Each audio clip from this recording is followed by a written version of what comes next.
আমি 3 মাস আগে শরৎনগর হাটের থেকে কিনেছি 1,50,000। আগের চাইতে অনেক উন্নত, অনেক ভালো। এখন 1,90,000 বা 2 লাখ।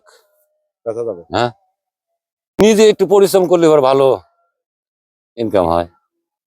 খোল, ভুসি, তারপর আরো খাদ্য আছে সেগুলি দেওয়া লাগে। তারপরে মাঠের ঘাস 2-3 বার দেখা যাচ্ছে, একটু বড় হয়ে গেলে বা দুই বেলা গোসল করানি লাগে, ঝাবানি লাগে। তাতে অনেক একটু নিজে পরিশ্রম করলে অনেকটা লাভবান হওয়া যায়। আমি নিম্নে 1 বছর পুষবো।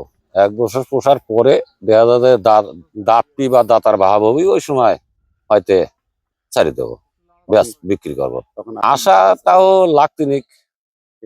হ্যাঁ। আচ্ছা, এর আগে কয় জোড়া আপনি পালছিলেন? এর আগে আমি 5 জোড়া পুষেছি, 5 বছর 5 জোড়া পুষেছি। কিরকম লাভ হয়? ভালোই। বিগত এর আগে যেটা কিনেছিলেন আগের জোড়া কিনলেন আর বেচলেন?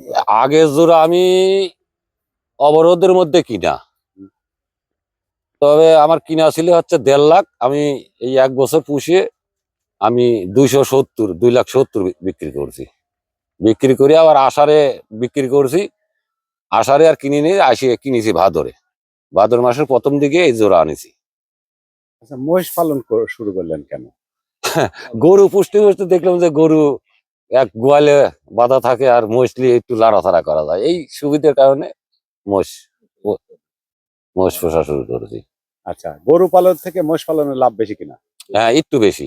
এরকম মোষের একটু ঠিক মতন ট্রিটমেন্ট দিলে খোরাকটা ঠিক মতন চালালি মোষ একটু ঘেট করে গায়ে মাংস ধরে, কিন্তু গরু তা ধরে না। আগে আগে কি করতেন আপনি? আগে কৃষি কাজ করতাম বা এই গরু পুষতাম। এখন গরু বাদ দিয়ে মোষ পোষা শুরু করছি। আমার মানে ছোটকালেতে নেই, মানে শখ ছিল যে আমার গোষ্ঠীর বিদিন কোনো গরু মোষ পোষা নাই। আমি চেষ্টা করে দিই, মোষ বলে সকলের হয় না, তবে একটু চেষ্টা করে দেখি মোষ হয় কিনা। এখন সফল? হ্যাঁ, ইনশাল্লাহ। স্বপ্ন কি আপনার মহিষ পেলে? স্বপ্ন টুকিটাকি, কৃষকের কাজ কি, কৃষকের কাজ যেটা সেটাই। মহিষ পালনের পাশাপাশি কি করেন? কৃষি আবাদ করি। এই যে আমি বাড়ি করছি, মোষের টাকায় আবাদ, বসতের টাকা। বছরে আবাদ দিয়ে মোষ দিয়ে 60-70, 1 লাখ দান পরে। সকলেই অনেক উপরেই উঠতে চায়, নিচে তো আর যাবি চায় না কেউ। ভালো দেয় কর্মীর বাড়ি খামার, হাতে পয়সা পাতি হইলে 2-4 জোড়া বেশি বেশি করে কিনে পুষলাম, পরিশ্রম করলাম। আব্দুল মালিক।